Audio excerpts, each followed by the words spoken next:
新嘅一年，你會唔會想將學翻嚟或者睇翻嚟嘅嘢喺生活各個層面嗰度發揮作用？試下暴風式自我成長嘅滋味呢？又或者平時覺得讀過嘅書、睇過嘅嘢好快就會唔記得，記唔住啲內容，根本睇嚟一啲用都冇。今日嘅讀書會可能會俾到一啲新嘅諗法你。新年快樂啊！歡迎大家翻到嚟我哋嘅 podcast 讀書會啊！好耐都冇喺呢一個 book club 咧同大家分享新書啦。事關呢早半年睇過嘅書啦，都好似唔係太適合攞嚟分享啊。因為通常呢一個讀書會咧，我分享嘅書都係一啲關於可能偏向知識工具類嘅書嘅。之前嗰半年就睇得比較多嘅小說啦，或者係一啲散文啦。因為咧，我成日都覺得咧，小說啦，或者係一啲生活類散文啦，去做一個讀書會分享咧，可能大家嘅興趣會冇咁大啊。咁如果你哋唔係咁諗嘅，你哋都會有興趣聽其他類型書嘅分享嘅話，喺呢一個 podcast 讀書會嗰度聽嘅話咧，都可以歡迎留言話俾我聽。好，入今日嘅正題啦。今日想同大家介紹嘅呢一本書呢，叫做《最高學以致用法：讓學習發揮最大成果的輸出大全》。呢本書呢，係一位日本嘅精神科醫生，佢叫做華澤子苑所寫嘅一本有關於輸出 output 嘅書。坊間呢，我哋成日都會睇到好多呢關於教我哋點樣去如何閱讀一本書，點樣去提高閱讀量，點樣去優化學習等等等等好多嘅知識工具嘅書啦，但係咧就甚少有書係會講咧教我哋點樣將學到翻嚟嘅嘢咧做一個輸出嘅。呢一本書最高學以致用法嘅作者浦澤子苑咧，佢就認為篤定確信呢一個輸出咧先至係最可以令到學習成效最大化嘅一個方法。點解呢？點解輸出先係一個最好嘅學以致用嘅方法呢？咁佢身為一個精神科醫生啦，就用咗腦科學去解釋啊。佢就講到啦，我哋人體嘅腦部啦，去負責儲存記憶嘅部分咧，其實係分咗幾 part 嘅。我哋每一日會睇好多嘢，做好多唔同嘅嘢，個腦咧根本係冇可能記得晒所有嘅嘢嘅。呢個時候咧就要靠一種運動性記憶。即係我哋所講嘅肌肉記憶啦，去記得一啲想記低嘅比較重要啲嘅資訊。咁而輸出呢，其實就係講緊我哋平時講嘢啦，同人講嘢啦，寫低一啲嘢啦，或者係用行動去做。講嘢就係要活動口部肌肉啦，寫嘢就係要用到手部肌肉啦，行動就係用到全身嘅肌肉啦。咁所以咧，透過呢3方面咧嚟加強記憶嘅話咧，就可以令到嗰樣嘢成為一種你嘅肌肉記憶、運動性記憶。咁而運動性記憶咧，其實就係會去到我哋大腦嘅一個叫做海馬回嘅地方，就變成一個長期記憶啦。喺呢一本最高學以致用法嘅書入邊咧，主要佢講嘅輸出嘅實踐方法有3大範疇嘅，就係講、寫同埋行動啦。首先咧，講一諗到就係分享啦，睇完一本書，睇完一套戲，同朋友再分享你嘅感受，就已經係輸出嘅一種嚟噶啦，就係咁簡單嘅啫。呢個應該就都好容易理解到啦，即係睇完一樣嘢，你去同人分享、同人講，會加深你嘅記憶，好正路係咪？但係呢本書除咗講呢啲分享咁正路嘅嘢之外呢，原來呢，佢提到打招呼，即係同人打招呼，都係一種用講去表達嘅輸出手法嚟嘅喎。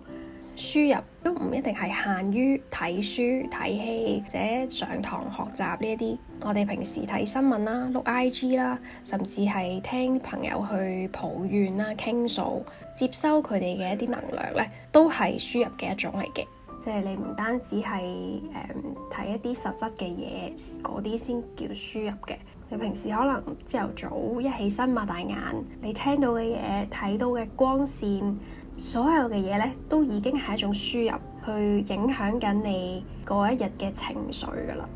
嗰日起身一擘大眼，可能你感覺到空氣好潮濕啦，明明係12月1月，但係有啲熱啦，咁就已經有莫名嘅煩躁啦，即係唔知點咁樣，唔想返工咁樣啦，因為被由受呢個天氣啦，或者又唔夠瞓呢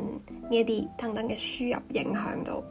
跟住落到樓下。你見到個看更，你本身都唔想理佢噶啦，但係咧點知個看更佢好朝氣勃勃喎，今日好精神喎，零舍有活力咁樣同你講早晨，又好大個微笑，但係咧又唔係過時過節啦，即係又唔係新年想逗利是嗰啲啊咁樣。於是咧你都用一個微笑咧去同佢打返招呼，而呢一個打招呼嘅過程咧就已經係一個輸出嘅過程，即係將你由朝頭早起身擘大眼收集到翻嚟一啲情緒，透過朝氣好活力咁樣去打招呼，已經係釋放咗啲出嚟。咁嗰一刻開始呢個心情其實已經有少少好轉噶啦。然之後呢就係寫啦，寫呢一個輸出嘅步驟都唔難去理解啦。而我哋生活喺呢一個世代啦，我哋現代人呢，其實好簡單嘅。要寫呢，唔一定要有筆有紙，用部電話就可以噶啦。即係譬如最好嘅啦，就係開 IG Story 啦。諗到啲乜嘢，有咩想講嘅，都可以透過 post story 將你嘅想法呢去寫出嚟。如果唔想俾人睇到嘅，咁咪喺 notepad 嗰度打咯。因為寫嘢嘅呢一個過程呢，其實就係整理自己嘅思緒、整理自己嘅想法嘅一個過程嚟噶嘛。就係你喺整理嘅過程入面呢，其實你嘅腦入邊就已經喺度諗緊你頭先發生過嘅嘢，或者頭先睇過嘅事，你個腦入邊 replay 咗一次，咁樣去整理嘅時候，個記憶當然就會加深咗啦。而作者呢提到一個做法呢，我覺得幾好嘅，就係你喺寫嘅時候唔需要寫得多，你可以好精簡用3-4句啦，或者2-3行去寫低你嘅想法。即係唔需要會話一定係寫長篇大論先至叫做輸出嘅。而呢一個做法呢，仲有另外一個好處就係用有限嘅字數去 summarize， 係等於你完全去用自己嗰一刻諗到嘅字眼啦，或者字句啦去寫出嚟。咁樣嘅整理，咁樣嘅 summarize 呢，係會令到嗰樣嘢喺你嘅腦入邊嘅記憶呢更加可以保持得長久嘅。而我發現呢，呢個方法係真係幾 work 嘅。因為最近即係年尾年頭咁樣啦，咁我就做各種類型嘅回顧啦，一啲即係電影清單啦、書單啦。喺做呢啲清單嘅時候咧，我就會嘗試用好有限嘅字數，譬如3行3句句子去總括我對於嗰本書、對於嗰套電影嘅感想。當我喺度咁樣做緊嘅時候呢，我發現就係我會重新記起一次嗰本書究竟講過啲乜嘢，我睇完學咗啲乜嘢，或者我睇嗰套戲講過啲乜嘢，有啲乜嘢好深刻嘅感受，我又會重新再諗一次，重新去畫一次出嚟。而透過寫呢一個輸出方法呢，仲有一個好重要嘅效果啊，就同第3個輸出方法 do 行動有關聯嘅，就係當我哋睇緊某啲嘢啦，譬如睇某部戲啦，或者睇緊一本書，接受緊一啲輸入嘅過程嘅時候呢，我哋好容易會喺睇緊嘅時候會有一啲突然之間嘅小點子啊，一啲感受突然間喺個腦嗰度飄咗出嚟咁樣。如果我哋冇即刻記低嘅話呢，相信10之8九好快幾秒之後呢就已經消失咗噶啦，嗰個諗法。之後想再去諗翻呢，已經係發現諗唔翻啦咁樣。呢啲呢就係所謂作者喺書入邊所講嘅啊哈嘅時刻。咁我哋透過寫低啦呢一啲啊哈嘅時刻呢，好快速咁樣作低佢，呢樣嘢呢就會好幫到我哋之後呢去將呢一啲嘅諗法實際做出嚟嘅。因為通常呢一啲嘅啊哈嘅時刻嘅諗法呢，其實都係一啲原來係我可以咁樣做嘅，我可以點嘅一啲諗法嚟嘅。咁當我哋透過寫呢個方法呢，將佢哋記低咗之後啦，要再將呢啲諗法轉化做行動呢，就會容易好多啦。所以話寫啦，同埋行動啦，呢兩樣就係兩個相輔相成嘅輸出嘅方法嚟嘅。我哋成日講要將我哋睇翻嚟嘅嘢、學翻嚟嘅嘢，要內化做真係屬於自己嘅記憶或者自己嘅知識呢，就必須透過行動去將佢實踐出嚟啦。即係譬如睇原子習慣啦，又係原子習慣，因為太經典啦。學其實好容易嘅，入邊嘅道理大家都明，但係要真係做呢，你先至係叫做將嗰本書讀到頭啊嘛。如果你睇完唔做，咁睇嚟好似就冇用啦，係咪？睇完要將入邊嘅道理都實踐出嚟，咁樣呢先至可以達到一個真正成長嘅過程，而將嗰啲知識呢係內化變咗做自己真係自己有嘅嘢啊。咁最高學以致用法呢本書嘅作者咧都有提到嘅，其實行動係難嘅，真係難嘅，因為人係有惰性噶嘛，好正常嘅。所以咧，如果想真正去實踐嘅話咧，就唔好將你嘅行動目標咧 set 得太大。一開始嘅時候咧，可以 set 一啲好細嘅目標啦，開始咗做再算，由簡單啲嘅一啲行動去做起。譬如咧，又攞我自己做例子啦，我平時會睇好多戲，唔同嘅戲，睇好多唔同嘅劇，睇好多唔同嘅書。睇咧，往往係會容易過我去將睇完嘅感受去打出嚟啦，或者講出嚟嘅。因為睇一樣嘢咧係純粹 enjoy 嘅過程。但係如果我要將佢轉做文章，我就又要諗究竟我想打啲乜嘢啦，諗個文章嘅結構啊，係一個冇咁 enjoy 嘅過程嚟嘅。如果一開始呢，我就已經發誓我要將我所有譬如一年讀過嘅25本書都要全部一律都要寫文章分享出嚟，或者拍片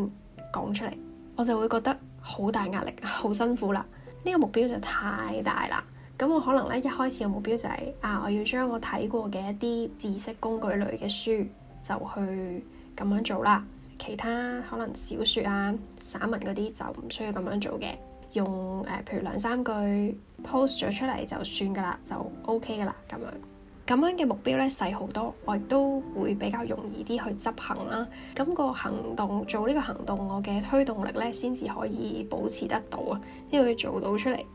咁而有陣時咧打文咧，雖然我中意寫嘢啦，但係咧有陣時都會好唔想去做噶嘛，好抗拒嘅，因為咧每一次寫文嘅一開頭咧都係覺得最難嘅。第一段咧點樣去開始寫咧，都係會覺得最難落筆嘅。但係咧唔做又唔得喎嘅時候咧，我就要由簡單嘅 step 開始做起啦，即係譬如打開個 notebook 啦，打開個 Word 啦。轉咗做呢個速成輸入法啦，我係用速成嘅，就已經係做咗呢一個動作嘅第一步。咁之後嘅 steps 咧，先再慢慢咁樣去做落去啦。咁因為如果連一開頭嘅步驟呢啲都唔做嘅，最簡單嘅都唔做，咁就永遠都唔會做噶啦，唔會做到，唔會實踐到出嚟嘅。咁作者喺呢個最高學以致用法提出嘅一啲有關於行動嘅觀點，點樣可以推動到自己真係去實踐自己學過嘅嘢呢？就係用呢一啲嘅 baby steps 去推動自己做啦。本書入邊咧，作者佢所提到咧，做輸出嘅一啲好處啊，即係除咗係成本書嘅主題啦，或者呢一集讀書會想講嘅嘢，就係會加強你嘅學習嘅記憶啦，令到你可以將你學翻嚟嘅嘢咧係學以致用之外啦，其實佢仲有啲好處嘅。咁頭先講到輸入，你可能睇新聞、錄 IG、聽人講嘢，呢啲都係輸入嘅一種嚟噶嘛。咁想象一下，如果你嘅生活入邊淨係得輸入，你不停咁輸入，不停咁樣接收一啲外界負面又好、正面又好嘅信息，你個人會點呢？你嘅能量咧一定會受到呢一啲好爆炸性嘅資訊影響到。咁而喺你輸出嘅瞬間，你無論係你將聽翻嚟嘅嘢講翻出去啦，或者你睇到新聞，睇到一部好 sad 嘅戲，你將你嘅感受去分享翻出去，透過輸出呢個步驟分享翻出去，其實嗰一刻咧，你已經係會將你心頭入邊嘅一啲重擔啊，係放低咗，所以輸出其中一個最大嘅好處，除咗可以加深呢個學習記憶之外呢，就係會令到你嘅人生、你嘅生活會變得開心一啲嘅。睇到本書去列舉呢一個好處嘅時候，我真係點頭如搗蒜啊！即係我而家做緊嘅嘢，好多時都係同輸出有關嘅，無論係我而家做緊嘅 YouTube 啦，跟住我寫關於睇完電影嘅文章，